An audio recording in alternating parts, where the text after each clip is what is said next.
हे महादेवी, जो सीमा लांघता है उसे तो यह ज्ञान ही नहीं होता कि सीमा के आगे कोई मार्ग ही नहीं है। निष्ठुरता की सीमा के आगे केवल पतन का द्वार खुला होता है। पर हे कमल नयन, अब कब होगा उसका पतन और कैसे होगा? महादेवी, हिरण्यकशिपु की क्रूरता उसके विरुद्ध घृणा की ज्वाला भड़काएगी। उसके अत्याचार मानव को उसके विरुद्ध एक होकर खड़ा होने पर विवश कर देंगे। रक्त की ये धारा केवल धरती को ही नहीं, स्वयं उसके घर को भी डुबो देगी। हे महादेवी, वो मूर्ख क्या जाने कि उसकी मृत्यु की सामग्री तो राजभवन में आ चुकी है।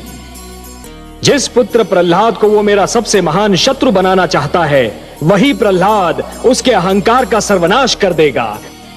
जिस प्रकार समुद्र को यह ज्ञान नहीं होता महादेवी कि उसकी गहराइयों में ज्वार पल रहा है, उसी प्रकार हिरण्यकशिपु को भी यह ज्ञान नहीं है कि उसके ईश्वरत्व को ललकारने वाला स्वयं उसके राजभवन में जन्म ले चुका है।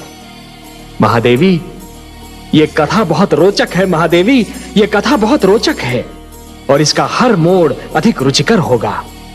पर आप चिंता न कीजिए देवी, जब अत्याचार अपनी सीमा से आगे बढ़ जाता है तो निस्संदेह उसका अंत भी हो जाता है। शक्ति और सत्ता पाकर रक्त की प्यास इतनी क्यों बढ़ जाती है?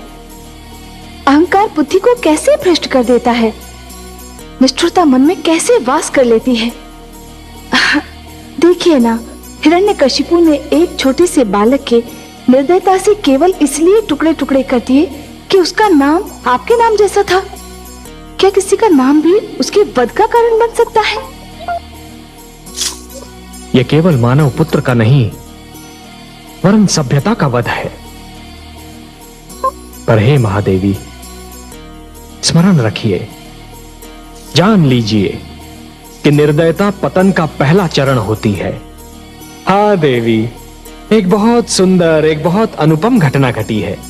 वो बालक जिसकी रक्षा के लिए आप चिंतित थीं, वो बालक जो एक नया इतिहास रचने वाला है, जन्म ले चुका है। कयाधु मां बन चुकी है। मैं अत्यंत प्रसन्न हूँ। मेरी कामना है कि कयाधु का ये पुत्र अत्यंत भाग्यशाली हो। वो भाग्यशाली होगा महादेवी, अत्यंत भाग्यशाली होगा।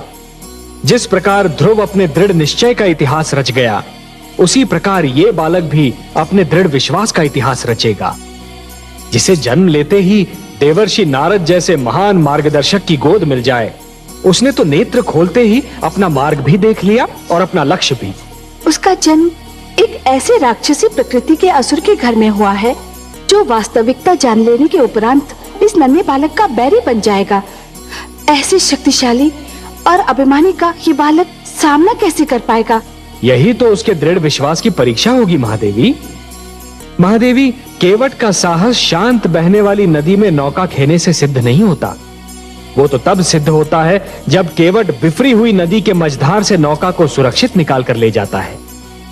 एक दिए की क्षमता शांत वातावरण में जलते रहने से सिद्ध नहीं होती।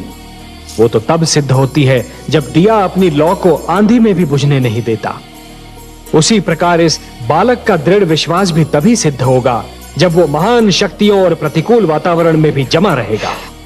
मैं तो मन से चाहती हूँ कि कयाधु का ये पुत्र हर पग पर सफलता पाए।